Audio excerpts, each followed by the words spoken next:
नमस्ते मेरे भाइयों और बहनों। आज हम कोई तात्कालिक प्रतिक्रिया नहीं दे रहे। हम कोई सांस्कृतिक बहस नहीं छेड़ रहे। हम किसी शीर्षक के पीछे नहीं दौड़ रहे। आज हम एक अनुशासित जांच शुरू करते हैं, मानव इतिहास के सबसे परिणामकारी धार्मिक दावों में से एक की। यदि उद्धार, शाश्वत नियति, किसी विशिष्ट ऐतिहासिक मध्यस्थ को स्वीकार करने पर निर्भर करता है, तो वो दावा अमूर्त नहीं रहता। वो पड़ोसी दृष्टि को बदलता है। वो परिवार के भीतर निर्णयों को बदलता है। वो बच्चों के पालन पोषण को बदलता है। वो बहुल समाजों में धार्मिक विविधता की व्याख्या को बदलता है। और आज के संसार में, जहां परंपराएं साथ साथ रहती हैं, एक ही शहर में, एक ही स्कूल में, कभी-कभी एक ही घर में, ये प्रश्न दूर नहीं है, ये व्यक्तिगत है। इस प्रकरण में आप 3 बातें समझेंगे। पहली, प्रारंभिक ईसाई धर्म अपनी पहली 5 शताब्दियों के भीतर उद्धार के बारे में वास्तव में क्या सिखाता था, अपने ही अधिकृत ग्रंथों के आधार पर। दूसरी, वो सिद्धांत साझा सिद्धांतों के सामने कैसे ठहरता है, तर्कसंगतता, न्याय और अनैच्छिकता। और तीसरी, धार्मिक तात्विक ढांचा इन प्रश्नों का उत्तर कैसे देता है, भावनात्मक या राजनीतिक ढंग से नहीं, बल्कि संरचनात्मक ढंग से। ये श्रृंखला विश्वासियों पर आक्रमण करने के लिए नहीं है, ये विचारों की जांच के लिए है, क्योंकि विचार सभ्यताओं को आकार देते हैं। तत्व मीमांसा विधि को आकार देती है, विधि समाज को आकार देती है, समाज जीवित धर्म को आकार देता है। इसलिए यदि कोई सिद्धांत शाश्वत नियति निर्धारित करने का दावा करता है, तो हमें उसे सावधानी से परखना चाहिए, क्रोध के साथ नहीं, भय के साथ नहीं, गंभीरता के साथ। अब मानदंड स्पष्ट करें। यदि एक परंपरा कहे हमारा शास्त्र कहता है और दूसरी कहे हमारा शास्त्र कुछ और कहता है, तो वाद विवाद शुरू होने से पहले समाप्त हो जाता है। शास्त्रार्थ के लिए हमें एक साझा न्यायालय चाहिए, एक ऐसा ढांचा जिसमें कोई भी गंभीर ईश्वरवादी परंपरा अपने दावों को रख सके। यदि ईश्वर है, तो ईश्वर अतार्किक नहीं है, ईश्वर मनमाना नहीं है, ईश्वर न्यायी है। और न्याय का अर्थ है कर्म और परिणाम के बीच अनुपात। और यदि विश्वास शाश्वत भाग्य तय करता है, तो उस विश्वास तक पहुंच केवल अंधे ऐतिहासिक संयोग पर निर्भर नहीं हो सकती। ये आधुनिक आविष्कार नहीं है। ईसाई धर्मशास्त्र दैवीय न्याय की पुष्टि करता है, इस्लाम दैवीय न्याय की पुष्टि करता है। वेदांत भी मानता है कि परम सत्य चंचल नहीं, अनियंत्रित नहीं, कैप्रिशियस नहीं है। अतः हम बाहर से मानक थोप नहीं रहे, हम उन्हीं मानकों को लागू कर रहे हैं जिन्हें गंभीर ईश्वरवाद स्वयं स्वीकार करता है। अब शुरुआत एक सरल कल्पना से करें। कल्पना कीजिए 2 बच्चों की। एक 4वीं शताब्दी के रोम में जन्मता है, दूसरा 4वीं शताब्दी के जापान में जन्मता है। पहला बच्चा बचपन से मसीह के बारे में सुनता है, वो क्रीड सीखता है, वो सुनता है कि उद्धार केवल यीशु के द्वारा आता है। दूसरा बच्चा, वो नाम कभी नहीं सुनता, न सुसमाचार, न प्रेरितीय शिक्षा, न कलीसिया। यदि प्रारंभिक ईसाई धर्म, जैसा कि 1ली से 5वीं शताब्दी के बीच निर्मित हुआ, सही है, तो शाश्वत नियति इस पर निर्भर करती है कि व्यक्ति यीशु मसीह को ईश्वर और मानवता के बीच अद्वितीय मध्यस्थ के रूप में स्वीकार करे। ये कई शिक्षकों में से एक नहीं, ये कई अभिव्यक्तियों में से एक नहीं, ये मार्ग है। यदि ये सत्य है, तो भूगोल महत्व रखता है, जन्म महत्व रखता है, ऐतिहासिक समय महत्व रखता है, और ये चुने हुए नहीं हैं, ये उपहास नहीं है। ये उस सिद्धांत को गंभीरता से लेने का परिणाम है, इतना गंभीर कि हम उसे उसके परिणामों तक ले जाकर देखें। अब हम पाठ की ओर मुड़ते हैं। यदि हमें बहिष्कारी सोटेरियोलॉजी की जांच करनी है, तो शुरुआत प्रामाणिक नए नियम से होगी। बात का अनुमान नहीं, आधुनिक पुनर्व्याख्या नहीं, बल्कि वे आधारभूत स्रोत जिन्हें प्रारंभिक कलीसिया ने स्वयं मान्यता दी। यूहन्ना के सुसमाचार अध्याय 14 पद 6 में यीशु कहते हैं, मैं ही मार्ग, सत्य और जीवन हूँ, मेरे द्वारा बिना कोई पिता के पास नहीं आता। ध्यान दीजिए, कोई एक मार्ग नहीं, कई में से एक पथ नहीं, मार्ग। और जो वाक्य आगे आता है वो प्रतीकात्मक नहीं, मेरे द्वारा बिना कोई पिता के पास नहीं आता। ये कथन अपने रूप में बहिष्कारी है। अब प्रेरितों के काम अध्याय 4 पद 12। और किसी दूसरे में उद्धार नहीं, क्योंकि स्वर्ग के नीचे मनुष्यों में कोई दूसरा नाम नहीं दिया गया जिसके द्वारा हमें उद्धार पाना आवश्यक है। कोई दूसरा नाम नहीं, स्वर्ग के नीचे मनुष्यों में दिया गया जिसके द्वारा हमें उद्धार पाना आवश्यक है। ये भाषा बहुलता नहीं दिखाती, ये एकल मध्यस्थता दिखाती है। 1 तिमुथियुस 2:5। एक परमेश्वर है और परमेश्वर और मनुष्यों के बीच एक मध्यस्थ है, मनुष्य मसीह यीशु। एक मध्यस्थ, बहुत से नहीं, एक। और यूहन्ना 3:36। जो पुत्र पर विश्वास करता है अनंत जीवन उसका है, और जो पुत्र की नहीं मानता जीवन को ना देखेगा, परंतु परमेश्वर का क्रोध उस पर बना रहता है। ये विश्वास और नियति सीधे जुड़े हैं। अनंत जीवन स्वचालित नहीं बताया गया, वो सशर्त है। ये हाशिए की पंक्तियां नहीं हैं, ये नए नियम की कथा के भीतर केंद्रीय घोषणाएं हैं। वे अलग अलग पुस्तकों में अलग अलग संदर्भों में आती हैं, पर वे एक समान संरचना पर मिलती हैं। उद्धार का माध्यम अद्वितीय रूप से मसीह है। कोई वैकल्पिक उद्धारक मार्ग समान रूप से वैध के रूप में प्रस्तुत नहीं होता। ये परत एक है, आधारभूत पाठ, पर सिद्धांत अलग अलग पदों के स्तर पर नहीं रुकता, वो व्यवस्थित होता है। अतः परत 2, प्रारंभिक प्राधिकारियों ने इन दावों को कैसे समझा? अंताकिया के इग्नातियुस दूसरी शताब्दी के प्रारंभ में बार बार इस पर बल देते हैं कि कलीसिया के द्वारा मसीह के साथ एकता जीवन के लिए आवश्यक है। उनके लिए कलीसिया से अलगाव केवल संस्थागत अवज्ञा नहीं, उद्धार को संकट में डालने वाली स्थिति है। ल्यूं के इरेनियुस दूसरी शताब्दी में ज्ञानवादी समूहों के विरुद्ध लिखते हैं। वे उन शिक्षाओं को एक और मार्ग नहीं मानते, वे उन्हें झूठा पथ मानते हैं। उनके अनुसार मसीह ही मानवता को पुनर्स्थापित करते हैं। कार्थेज के सिप्रियन तीसरी शताब्दी में कहते हैं, वो परमेश्वर को पिता नहीं रख सकता जो कलीसिया को माता नहीं रखता।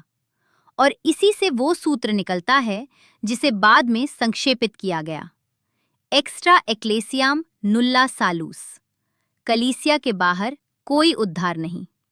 अथानासियुस चौथी शताब्दी में डे इनकारनातियोने में तर्क देते हैं, केवल देहधारी दिव्य लोगोस ही पाप द्वारा लाई गई भ्रष्टता को उलट सकता है। यदि मसीह अद्वितीय रूप से देहधारी परमेश्वर नहीं है तो मानवता अनुद्धारित रहती है। और फिर ऑगस्टीन चौथी शताब्दी के उत्तरार्ध और 5वीं के प्रारंभ में मूल पाप की पुष्टि करते हैं, अनुग्रह की आवश्यकता की पुष्टि करते हैं और अनुद्धारितों के लिए अनंत दंड की पुष्टि करते हैं। 451 में कैल्सीडन की परिषद तक कलीसिया मसीह के व्यक्तित्व और उद्धारक भूमिका की अद्वितीयता को स्फटिकीकृत कर चुकी थी। संरचना सुसंगत है, एक मध्यस्थ, एक देहधारी लोगोस, एक उद्धारक माध्यम। ये कोई मध्ययुगीन अतिशयोक्ति नहीं, ये प्रारंभिक ईसाई रूढ़िवादिता है। अब हमने सिद्धांत को निष्पक्ष रूप से स्थापित किया, न धार्मिक दृष्टि से तोड़ा, न नरम किया, न तीव्र किया, बस प्रस्तुत किया जैसा वो है। अब आगे मूल्यांकन से पहले सबसे सशक्त आंतरिक पक्ष को उसके सर्वोत्तम रूप में रखना होगा। मूल्यांकन से पहले हमें सबसे सशक्त संभव ईसाई स्थिति का प्रतिनिधित्व करना चाहिए। कमजोर रूप नहीं, व्यंग्यात्मक चित्रण नहीं, वास्तविक स्वरूप, प्रारंभिक ईसाई धर्म के भीतर से। बहिष्कारी सोटेरियोलॉजी मनमानी नहीं है, वो मानव स्थिति के एक विशिष्ट दृष्टिकोण से निकलती है। प्रारंभिक कलीसिया के अनुसार मानवता नैतिक रूप से तटस्थ नहीं है, मानवता पतित है। ऑगस्टीन कहते हैं, मूल पाप के द्वारा स्वयं मानव प्रकृति आहत हो चुकी है। समस्या केवल ये नहीं कि लोग बुरे कर्म करते हैं, समस्या ये है कि प्रकृति अपनी जड़ में अव्यवस्थित है। और परमेश्वर से पृथककरण केवल संबंध बिगड़ना नहीं, वो अस्तित्वगत है। यदि पृथककरण अस्तित्वगत है तो मेल मिलाप केवल नैतिक प्रयास से नहीं हो सकता। सत्कर्म अस्तित्वगत विखंडन को उलट नहीं सकते। समाधान बाहर से आना चाहिए, पतित स्थिति के बाहर से। ये अवतार केंद्रीय बनता है। अथानासियुस तर्क देते हैं, केवल इतिहास में प्रवेश करने वाला दिव्य लोगोस मानवता को पुनर्स्थापित कर सकता है। यदि मसीह पूर्ण दिव्य और पूर्ण मानव हैं, तो वे अद्वितीय रूप से परमेश्वर और मानवता के बीच की खाई को सेतु बनाते हैं। कोई नबी ये नहीं कर सकता, कोई शिक्षक ये नहीं कर सकता, केवल देहधारी लोगोस। इस दृष्टि से विशिष्टता अहंकार नहीं, वो तात्विक अनिवार्यता है। यदि एक अस्तित्वगत सेतु है, तो एक उद्धारक माध्यम है। अब दैवीय न्याय। यदि परमेश्वर पूर्णतः न्यायी हैं, तो पाप का परिणाम होना चाहिए। यदि परमेश्वर पूर्णतः पवित्र हैं, तो पवित्रता से पृथक्करण को अनदेखा नहीं किया जा सकता। यदि परमेश्वर बस छोड़ दें, तो न्याय ढह जाता है। अतः क्रूस मेल मिलाप का स्थान बनता है, जहां न्याय और दया मिलते हैं। अनुग्रह मनमानी उदारता नहीं, वो महंगी पुनर्स्थापना है। और इस ढांचे के भीतर अनंत पृथक्करण क्रूरता नहीं माना जाता, वो मेल मिलाप के अस्वीकार का तार्किक परिणाम माना जाता है। परमेश्वर प्रेम को बाध्य नहीं करते। यदि आत्मा सेतु को अस्वीकार करती है, तो पृथक्करण अनुसरण करता है। अब सुसमाचार प्रचार की तात्कालिकता। यदि मसीह ही एकमात्र मध्यस्थ हैं और शाश्वत नियति वास्तविक है, तो सुसमाचार की घोषणा सांस्कृतिक आक्रामकता नहीं, करुणा बन जाती है। यदि आप माने कि पड़ोसी अपरिवर्तनीय हानि की ओर जा रहा है, तो मौन उपेक्षा होगा। तात्कालिकता, दया। और फिर रोम और जापान के 2 बच्चों का प्रश्न। ईसाई धर्मशास्त्र कह सकता है, परमेश्वर सर्वज्ञ हैं, परमेश्वर हृदय जानते हैं, परमेश्वर प्राप्त प्रकाश के अनुसार न्याय करते हैं। रोमियो 2 में विवेक के साक्षी देने की बात आती है। अतः बहिष्कारवाद यांत्रिक दोषारोपण नहीं मांगता। अनुग्रह अदृश्य रूप से कार्य कर सकता है। प्रणाली के भीतर से बहिष्कारवाद सुसंगत दिखता है। एक मध्यस्थ क्योंकि एक अस्तित्वगत विखंडन, तात्कालिकता क्योंकि दांव शाश्वत, सीमा क्योंकि सत्य परिभाषा से बहुल नहीं। ये अतार्किक नहीं, ये सघन तात्विक दावा है। हमें इसे स्वीकार करना चाहिए। और अब प्रश्न बदलता है, आंतरिक सुसंगति नहीं, बल्कि साझा ढांचे के अंतर्गत सुसंगति। क्या ये अनैच्छिकता बचाता है? क्या ये अनुपातिकता रखता है? क्या ये सार्वभौमिक उपलब्धता सुनिश्चित करता है? क्या ये ज्ञान मीमांसात्मक निष्पक्षता निभाता है? अब हम उसी परीक्षण की ओर बढ़ते हैं। अब प्रश्न को तीक्ष्ण करें। ईसाई धर्म अपने प्रारंभिक रूढ़िवादी रूप में पुनर्जन्म की पुष्टि नहीं करता। प्रत्येक आत्मा एक बार जीती है। इब्रानियों 9:27 कहता है, मनुष्यों के लिए एक बार मरना और उसके बाद न्याय का होना नियुक्त है। एक जीवन, एक न्याय, कोई वापसी नहीं, कोई दूसरा चक्र नहीं, जन्मों के पार कर्मात्मक पुनर्वितरण नहीं। अब निहितार्थ। यदि केवल एक जीवन है, तो वो जीवन अनंत भार वो न करता है। यदि शाश्वत नियति उसी एक जीवन में मसीह को स्वीकार करने पर निर्भर है, तो अवसर निर्णायक हो जाता है। अब पूछिए, क्या आत्मा अपने जन्म की परिस्थितियां चुनती है? ईसाई धर्मशास्त्र में नहीं। स्थान आत्मचयनित नहीं। बालक गर्भ नहीं चुनता, बालक शताब्दी नहीं चुनता, बालक धार्मिक वातावरण नहीं चुनता। ये दैवीय प्राविधान द्वारा निर्धारित होते हैं। तो 3 आधार वाक्य, एक जीवन, अनंत दांव, जन्म की परिस्थितियां चुनी हुई नहीं। इनसे एक संरचनात्मक विषमता निकलती है। 4वीं शताब्दी के रोम में ईसाई परिवार में जन्मा बालक ईसाई पूजा पद्धति में डूबा हुआ, ईसाई शिक्षण में पला, ईसाई नैतिक ढांचे से घिरा। प्राचीन भारत में हिंदू परिवार में जन्मा बालक वैदिक अनुष्ठानों में डूबा, श्रुति आधारित तत्व मीमांसा से घिरा, मंदिर संस्कृति में पला। बहिष्कारी सोटेरियोलॉजी के अंतर्गत एक बालक पहले से उस ढांचे के भीतर बड़ा होता है जिसे सिद्धांत उद्धारक मानता है।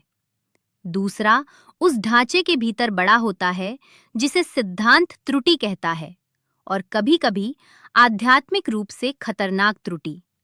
तो प्रश्न गहरा होता है, यदि परमेश्वर जन्म की परिस्थितियां निर्धारित करते हैं और वो पी परिस्थितियां अनावरण तथा विश्वास निर्माण को गहराई से प्रभावित करती हैं, तो दैवीय प्राविधान आध्यात्मिक लाभ असमान रूप से वितरित करता है। अब कोई कहेगा, पर स्वतंत्र इच्छा तो है। हाँ, पर स्वतंत्र इच्छा वातावरण के भीतर कार्य करती है, और वातावरण प्लॉजिबिलिटी, विश्वसनीयता का नक्शा बनाता है। वो तय करता है कि क्या संभव लगता है, क्या सत्य लगता है। शैशव से ये सुनने वाला बालक कि केवल मसीह ही उद्धार करते हैं, तटस्थ भूमि से प्रश्न के पास नहीं आता, और शैशव से उपनिषद सुनने वाला बालक भी तटस्थ भूमि से नहीं आता। संज्ञानात्मक भूभाग पहले ही निर्मित है, और एक जीवन अनंत दाव मॉडल में प्रारंभिक स्थितियां नैतिक रूप से अत्यंत महत्वपूर्ण हो जाती हैं। कल्पना कीजिए, दो छात्र एक ही अंतिम परीक्षा दे रहे हैं। एक को वर्षों की तैयारी मिली जो परीक्षा से मेल खाती है, दूसरे को पूर्णतः भिन्न पाठ्यक्रम मिला। फिर दोनों का निर्णय एक ही परिणाम से किया जाता है। ये आरोप नहीं, ये नैतिक समरूपता का प्रश्न है। यदि शाश्वत परिणाम असमान दैवीय परिस्थितिगत नियुक्ति पर निर्भर हो जाए, तो अनैच्छिकता पर दबाव पड़ता है, और ये दबाव संरचनात्मक है, भावनात्मक नहीं। अब सुसंगति ढांचे के दो सिद्धांत सामने आते हैं: ज्ञान मीमांसात्मक निष्पक्षता, नैतिक अनुपातिकता। यदि विश्वास शाश्वत नियति निर्धारित करता है, तो प्रकाशन नैतिक उत्तरदायित्व के लिए पर्याप्त रूप से स्पष्ट होना चाहिए, और यदि अविश्वास शाश्वत परिणाम लाता है, तो दंड अपराध के अनुपात में होना चाहिए। पहले, स्पष्टता। यीशु किसी धार्मिक रिक्तता में प्रकट नहीं हुए, वे ये ऊदियों के बीच प्रकट हुए। ऐसे ये ऊदी जो इब्रानी शास्त्र में प्रशिक्षित थे, एक समुदाय जो भविष्यवाणी, व्यवस्था और मसीही अपेक्षा से आकारित था। यदि कोई समूह मसीही परिपूर्ति पहचानने के लिए सबसे अधिक सुसज्जित था, तो वो ई समूह था। फिर भी ऐतिहासिक रूप से बहुसंख्यक ने यीशु को मसीहा के रूप में स्वीकार नहीं किया। ईसाई धर्मशास्त्र कहता है, भविष्यद्वक्ता अक्सर अस्वीकार होते हैं। मानव हृदय अनुग्रह का प्रतिरोध करता है। एक विश्वासी अवशेष ने विश्वास किया, उत्तर वैध हैं, पर प्रश्न बना रहता है, यदि इस प्रकाशन को स्वीकार करना शाश्वत नियति निर्धारित करता है, तो वो उन अधिकांश लोगों को पर्याप्त रूप से प्रेरक क्यों न था जो उसका मूल्यांकन करने के लिए सबसे योग्य थे? दाव जितना ऊंचा, अपेक्षित स्पष्टता उतनी ऊंची। अब पुनरुत्थान। पौलुस 1 कुरिन्थियों 15 में लिखते हैं, यदि मसीह नहीं जी उठा तो तुम्हारा विश्वास व्यर्थ है। ये कथन बताता है कि पुनरुत्थान प्रतीक नहीं, आधार है। यदि वो नहीं हुआ तो तंत्र ढह जाता है। अतः क्या हुआ पर स्पष्टता गौण नहीं, केंद्रीय है। प्रामाणिक सुसमाचार मत्ती, मरकुस, लूका, यूहन्ना पुनरुत्थान की पुष्टि करते हैं, पर निकटता से देखें तो विवरणों में भिन्नता है। कौन पहले पहुंचा? केवल मरियम मगदलीनी या कई स्त्रियां? कितने स्वर्गदूत? शिष्यों ने पहली भेंट कहाँ की, गलील या यरूशलेम? ईसाई विद्वान समन्वय देते हैं, भिन्न साक्षी भिन्न पक्षों पर बल देते हैं। प्राचीन इतिहास लेखन, आधुनिक पत्रकारिता नहीं। ये उत्तर वैध है, पर यदि शाश्वत नियति एक विशिष्ट ऐतिहासिक घटना की पुष्टि पर निर्भर है, तो साक्ष्य स्थिति की स्पष्टता परिणाम के नैतिक भार के अनुरूप होनी चाहिए। कुछ लोग समन्वय सहजता से कर लेते हैं, कुछ लोग संघर्ष करते हैं, और जो परंपरा के बाहर हैं, उनके लिए ये भिन्नताएं निश्चितता को और कठिन बना सकती हैं। ये कोई विवाद प्रियता नहीं, ये ज्ञान मीमांसात्मक निष्पक्षता का प्रश्न है, विशेषकर तब जब परिणाम अनंत हो। अब अनुपातिकता। ऑगस्टीन अनंत दंड की पुष्टि करते हैं, अस्थायी शुद्धिकरण नहीं, नाश नहीं, अनंत पृथक्करण, अनंत अवधि। ईसाई तर्क कहता है, अनंत परमेश्वर के विरुद्ध पाप अनंत गुरुत्व रखता है, नरक स्वयं चयनित पृथक्करण है। परमेश्वर स्वतंत्रता का सम्मान करते हैं। ये गंभीर तर्क हैं, पर अनुपातिकता सिद्धांत कहता है दंड अपराध के नैतिक आकार के अनुरूप होना चाहिए। यह विषमता उभरती है। सीमित जीवन काल, सीमित संज्ञानात्मक क्षमता, सांस्कृतिक रूप से शर्तित विश्वास निर्माण और परिणाम अनंत, अपरिवर्तनीय। अब इसे जिए हुए परिणाम तक ले जाएं, क्योंकि सिद्धांत किताबों में बंद नहीं रहता। अंतरधार्मिक विवाह पर विचार करें। यदि एक ईसाई बहिष्कारी सोटेरियोलॉजी में ईमानदारी से विश्वास करता है और एक आचरणशील हिंदू से विवाह करता है, तो तनाव तुरंत उत्पन्न होता है।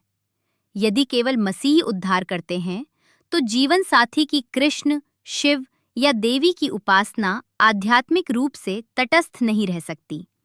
सिद्धांत के अंतर्गत वैकल्पिक उपासना एक और अभिव्यक्ति नहीं, वो त्रुटि है, और कभी-कभी आध्यात्मिक रूप से खतरनाक त्रुटि। अब बच्चों का प्रश्न, क्या दोनों परंपराओं को समान रूप से वैध कहा जा सकता है? यदि शाश्वत नियति केवल एक मार्ग पर निर्भर है, तो समरूपता असंभव है। या तो एक मार्ग उद्धारक है और दूसरा नहीं, या सिद्धांत को नरम करना पड़ेगा। ये शत्रुता नहीं, ये संरचनात्मक परिणाम है। अब सार्वजनिक धार्मिक जीवन, मंदिर, मूर्ति, उत्सव यात्राएं। यदि बहिष्कारी धर्मशास्त्र गैर ईसाई उपासना को झूठी उपासना मानता है, तो सार्वजनिक बहुलता राजनीतिक रूप से सहनीय हो सकती है, पर धर्मशास्त्रीय रूप से पुष्टि नहीं हो सकती। अब मिशनरी तात्कालिकता। यदि शाश्वत नियति मसीह को स्वीकार करने पर निर्भर है और अरबों लोग उस मार्ग से बाहर हैं, तो प्रचार एक नैतिक अनिवार्यता बनता है। प्रणाली के भीतर से ये करुणा है, मौन उपेक्षा। पर बहुल समाज में वो तात्कालिकता दबाव बन सकती है, क्योंकि सह अस्तित्व तब पूर्णतः तटस्थ नहीं रहता। अब मनोवैज्ञानिक परिणाम, एक जीवन, एक निर्णय, अनंत परिणाम। ये मॉडल उद्धार चिंता उत्पन्न करता है। क्या मैंने सही विश्वास किया? क्या मेरा पश्चाताप पर्याप्त था? क्या मैंने सच में स्वीकार किया? ईसाई इतिहास में अश्योरेंस ऑफ सैल्वेशन पर लंबे संघर्ष हैं। ये चिंता संयोग नहीं, ये संपीड़न का परिणाम है। शाश्वत दांव एक ही ऐतिहासिक संज्ञानात्मक बिंदु में सिमट जाते हैं। अब तुलना, धार्मिक तात्विक संरचना। धर्म में परम सत्य, ब्रह्म, किसी एक ऐतिहासिक प्रकाशन तक सीमित नहीं। आत्मा सार्वभौमिक है, अज्ञान वास्तविक है, पर उसके परिणाम अनुपातिक हैं। कर्म न्याय को जन्मों में वितरित करता है, पुनर्जन्म सुधार की अनुमति देता है। आध्यात्मिक प्रगति संचयी है। कोई एक जन्म नियति को अपरिवर्तनीय रूप से बंद नहीं करता। इससे बहुल सह अस्तित्व का तनाव बदल जाता है। एक हिंदू ईसाई जीवन साथी के लिए अनंत दंड की धारणा नहीं रखता। बहुल धार्मिक अभिव्यक्ति अस्तित्वगत भय नहीं बनती, क्योंकि मोक्ष का केंद्र संस्थागत निष्ठा नहीं, बोध है। ये धर्म द्वारा सत्य का निषेध नहीं, ये संरचना द्वारा अवसर का वितरण है, समय में, जन्मों में और संस्कृतियों में। अब उसी सुसंगति ढांचे के अंतर्गत देखें अनैच्छिकता, पुनर्जन्म के द्वारा सुरक्षित, अनुपातिकता, कर्म के द्वारा सुरक्षित, ज्ञान मीमांसात्मक निष्पक्षता, क्रमिक बोध के द्वारा सुरक्षित, सार्वभौमिक उपलब्धता, जन्मों और संस्कृतियों के पार सुरक्षित। अब निष्कर्ष, हमने पाठ देखा, हमने प्रारंभिक व्यवस्थितकरण देखा, हमने सबसे सशक्त ईसाई तर्क प्रस्तुत किया, फिर साझा मानकों पर परीक्षण किया और फिर जिए हुए परिणाम तक उसका अनुसरण किया। तनाव गढ़े नहीं गए, वे स्वयं आधार वाक्यों से निकलते हैं। एक जीवन, एक मध्यस्थ, अनंत दाव। जन्म चुना हुआ नहीं, अनावरण असमान। ऐतिहासिक प्रकाशन, संज्ञानात्मक सहमति की अपेक्षा, सीमित अविश्वास, अनंत परिणाम। अनैच्छिक वितरण सिद्धांत के अंतर्गत शाश्वत नियति असमान दैवीय प्रारंभिक स्थितियों पर निर्भर नहीं हो सकती। फिर भी एक जीवन बहिष्कारवाद अनंत परिणाम को एक ही ऐतिहासिक स्थान में संपीड़ित करता है, जो प्राविधान से निर्धारित है। ज्ञान मीमांसात्मक निष्पक्षता के अंतर्गत दाव जितने ऊंचे, स्पष्टता उतनी अधिक। फिर भी ऐतिहासिक अभिलेख समन्वय मांगता है और मूल प्रकाशन के निकटतम लोग भी सर्वसम्मति से स्वीकार नहीं करते। अनुपातिकता के अंतर्गत दंड अपराध के अनुरूप, फिर भी सीमित जीवन और सांस्कृतिक रूप से शर्तित अविश्वास अनंत अपरिवर्तनीय परिणाम वो न करता है। ये भावनात्मक आपत्तियां नहीं, ये सुसंगति दबाव है। और जब हम धार्मिक संरचना को उसी ढांचे में रखते हैं तो वो इन दबावों को अधिक सुसंगत रूप से संभालती है, क्योंकि वो अवसर को समय में वितरित करती है, परिणाम को अनुपातिक रखती है और नियति को एक ही जन्म में स्थायी रूप से बंद नहीं करती। ये ईसाई धर्म का व्यंग चित्रण नहीं, ये उसकी आंतरिक सुसंगति का निषेध नहीं, पर साझा तर्कसंगत सिद्धांतों के अंतर्गत धार्मिक प्रतिमान उन तनावों को हल करता है जिन्हें बहिष्कारी एक जीवन शाश्वतवाद पूर्णतः विलीन नहीं कर पाता। श्रुति आधारित दृष्टि से निष्कर्ष स्पष्ट है। धार्मिक ढांचा अधिक सुसंगत है, अधिक ऊंचा स्वर नहीं, अधिक कठोर नहीं, अधिक सुसंगत। ये संपीड़न के बिना न्याय को सुरक्षित रखता है, ये अनंत विषमता के बिना नैतिक गंभीरता को सुरक्षित रखता है, ये अस्तित्वगत चिंता के बिना साधना को सुरक्षित रखता है। ये शत्रुता नहीं, ये शास्त्रार्थ है, और ये केवल पहला दावा है।